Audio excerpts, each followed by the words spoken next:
what I think we can say right now are maybe some of just kind of the more general trends of how this Brazilian election fits within kind of just global politics, within kind of trends within the region, within the revitalization of the left.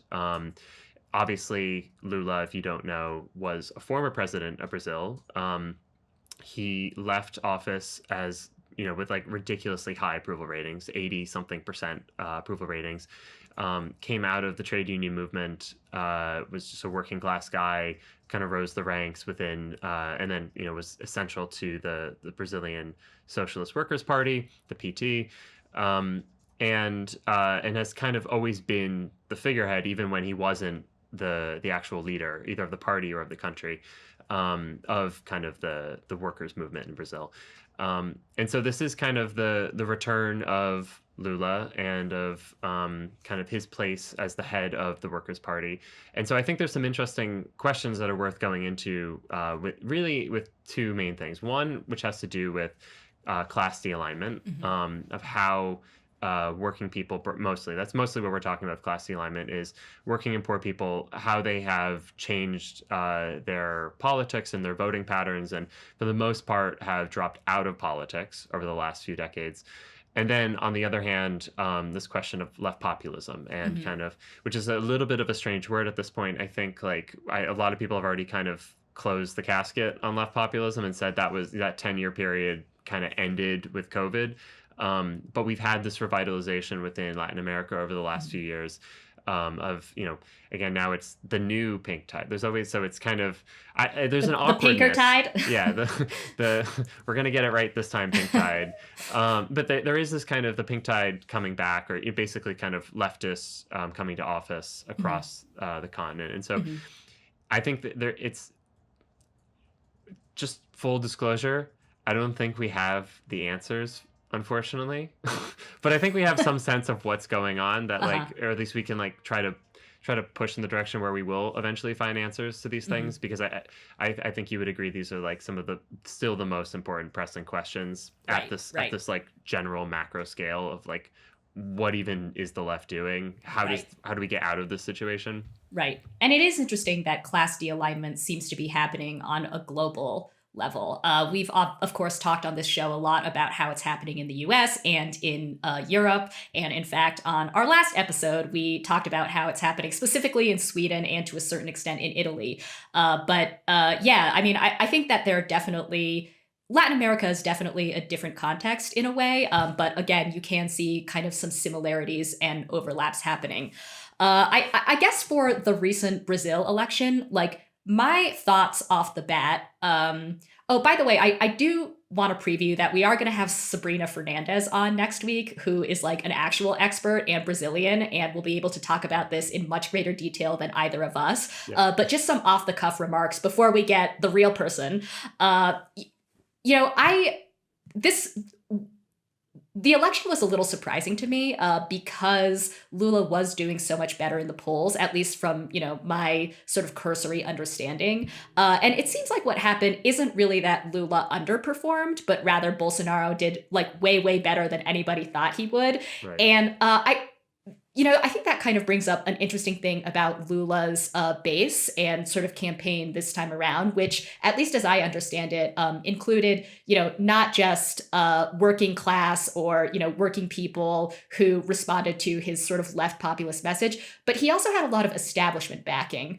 And I think that part of the reason for that wasn't that, the establishment, so to speak, it loves Lula, but it was a reaction against Bolsonaro, right? So obviously during Bolsonaro's term, the economy was very chaotic. I think a lot of, political elites and business elites sort of wanted to return to some kind of stability, right? Mm-hmm.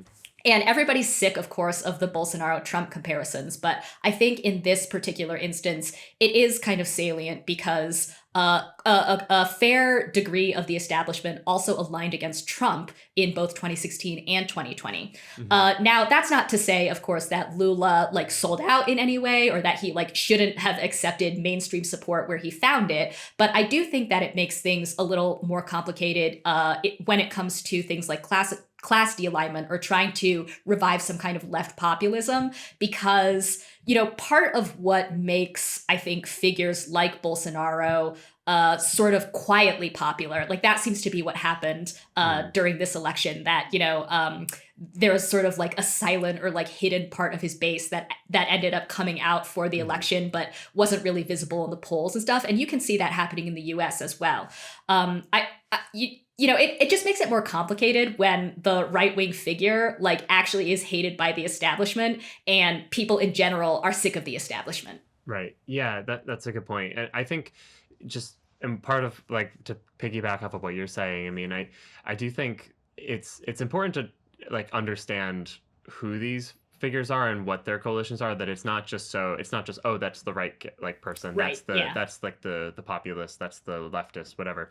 That in many ways like Bolsonaro, so that with the Trump comparison, in many ways like had an even worse COVID response than the US, that like actually Brazil had maybe the worst in the world, like as far as like major developed countries, of like the administration like basically like hawking snake oil like because it was enriching like their buds. It was Right. just like a gross mishandling of the situation, aside from the fact that like it was just a massive like privatization of like massive parts of the Brazilian economy. It was basically just like stripping it for parts. It was like there's a whole lot you could say about kind of corruption, good and bad, whatever, as far as like how that actually leads to like good economic growth. Like there's ways in which sometimes corruption within developing countries actually ends up supporting growth in an awkward way, but we're not going to talk about that right now because that's not what the show's about. That's for another time. Yeah, another time. But that's a whole nother episode. But yeah. The point being that like this was just stripping it apart just because it was like robbery, basically. This was like public robbery. And so it is interesting that like the Brazilian ruling class like basically said, no, screw that. Like we're fine with Lula.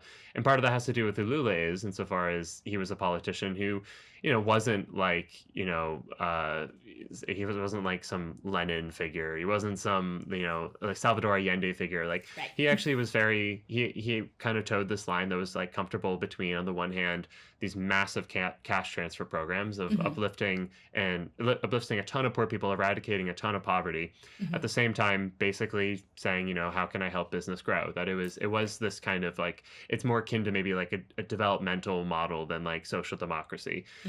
That being said, like it was still like a massive, incredible achievement for working and poor people in Brazil. That's there's not taking any of that away from it.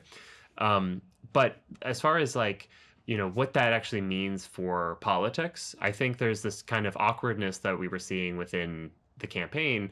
And, there's other people who, again, we'll touch on this much more in depth with people who actually study this stuff for a living. But my sense of it was, in many ways, the campaign was elect me, Lula, because don't you remember how great it was when I was president? Like, let's go back to old Lula. Let's go back to the good times, like before all the Bolsonaro stuff, before all the car wash stuff. Like, let's all in the past. Like, we're going back to like why you love me in the first place, which was that like I'm here to end poverty. And I think it clearly is popular. Like he clearly almost got 50%. He almost like made the second round of the election unnecessary.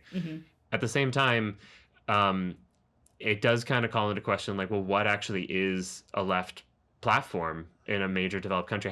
Like Bernie Sanders gave us a model, but Bernie also lost. And and I think we have to like be thinking like, we have to be open to, well, what actually is a workable, coherent vision of the future that we can pitch to people. And that does not rely on the fact that you were a former popular president. Right. Yeah. I mean, that raises the other question you brought up of what can we actually do about class de-alignment? Like, obviously globally, but even just looking here in the US, that's like sort of a perennial question that I think that we grapple with. I guess I'll say, like, for my part, I still remain committed to what I call the Center for Working Class Politics theory of change, which you guys, we've talked about it on the show before, but the Center for Working Class Politics and Jacobin ran a study, I guess last year, that like looked at basically tried to understand how Democrats can win back working class voters. And I'm paraphrasing, and you should definitely like check out the study in all of its glory. But basically, the what I call the Center for Working Class Politics theory of change is like campaign early and hard on bread and butter issues, and don't wade into the culture war stuff. Now that doesn't mean move to the center. That doesn't mean do any like dog whistles or whatever. Like I just have to I feel like I have to put that out there because I think some people have mischaracterized the study a little bit. But it really just means like do what Bernie did. And I still think that is the I still think that that's the best course, because all of these other kind of all of these other courses have been tried and they haven't gone over well. Mm-hmm. Now, that said, has this theory of change produced a clear winner yet? No. I mean, right. We're looking at John Fetterman in Pennsylvania now. You already pointed out that Bernie didn't win. I'll go ahead and sorry to point that out. Yeah, again. sorry to rub that in. No, I mean, but I will also say that, I think that, at least from what I could tell, like, Lula kind of campaigned on a sort of similar tone, at least. Like he had a famous campaign motto where he basically said, like, I want everybody to be able to afford barbecue and beer.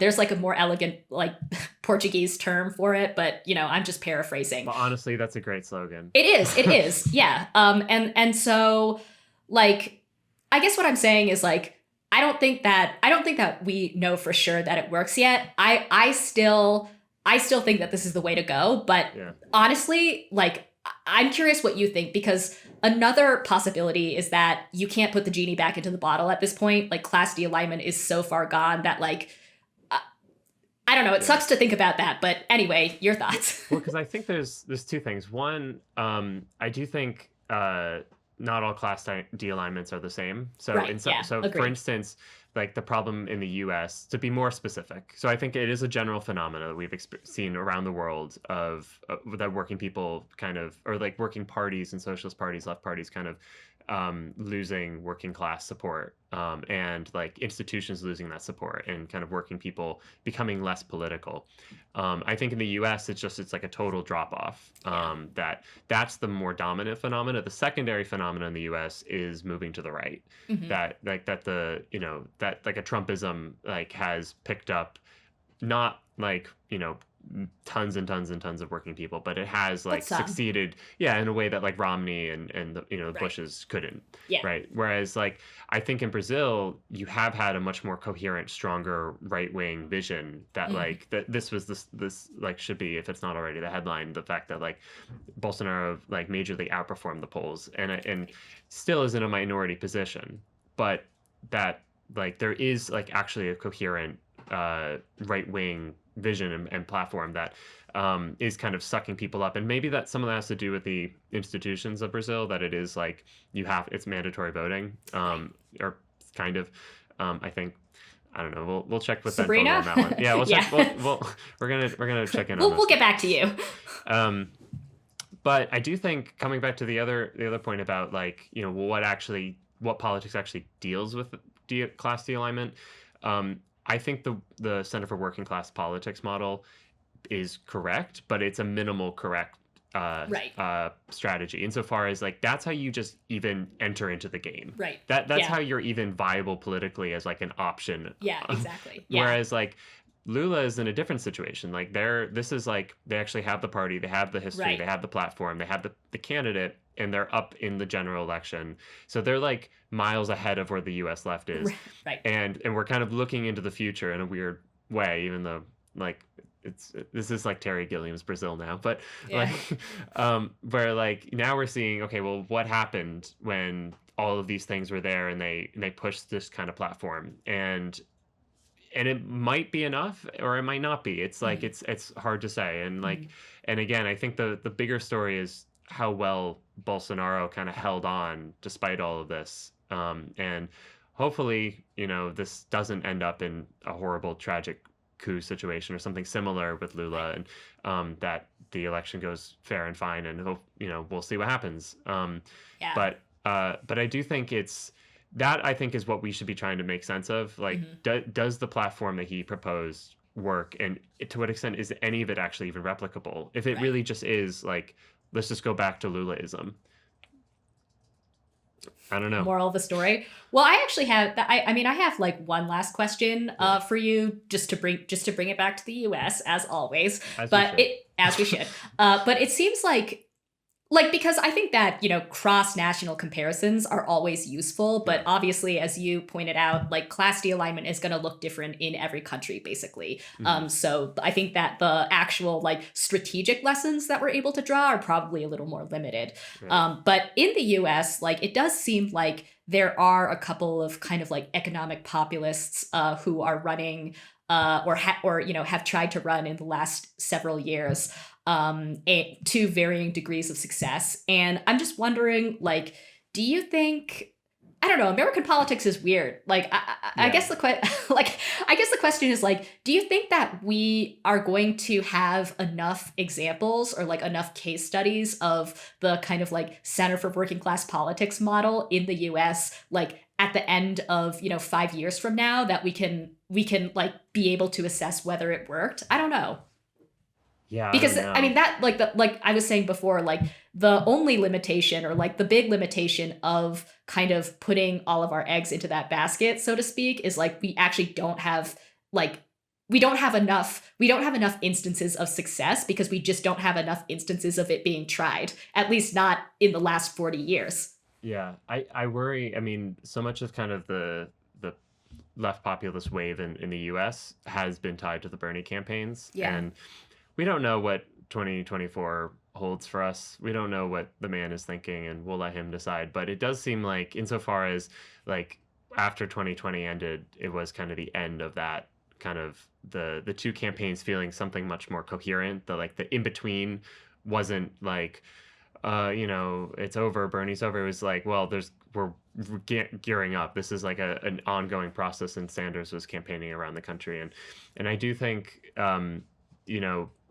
there's something kind of there's some momentum like was killed with COVID, and so I think it appears to have become more difficult for leftists and progressives and socialists to get elected in the last couple of years, and so I don't think that's the end. It might be, but I don't think it is, of kind of this moment we're in, and I think a lot of it's just kind of like it is contingent on like you don't get to just do whatever you want whenever you want in history. You like there are Right. moments where like conditions are better for you, and so Yeah. I think we have had success with like the bread and butter working class candidates, and but a lot of candidates have lost, and like Right. like there's a lot of, in fact, like if anything, I think like it's been more the case that you've had more of kind of the activisty kind of left candidates getting through instead of like the working class candidates, like you know um I don't know, just thinking of our good pal Paul Prescott in Philly, for He's instance. on the mind. Like, yeah. So it's tough. I mean, Hmm. and I don't think there's any way you can really know. I think just kind Yeah. of the general left strategy is like you should just try to get as many in as possible so that we can at least figure out what works. Hmm. Like we're at least playing the game at that point rather Yeah. than like still just on the outside guessing, maybe my strategy is better than yours, maybe Right. not. Yeah. But I don't think we have any strategy still, at least for the Right. US, as far as Yeah. like class alignment. Yeah. Well, we're gonna keep towing the Center for Working Class Politics line until you hear otherwise. If you like this video from the Jacobin Show, please hit like and subscribe and share with your friends. Thanks.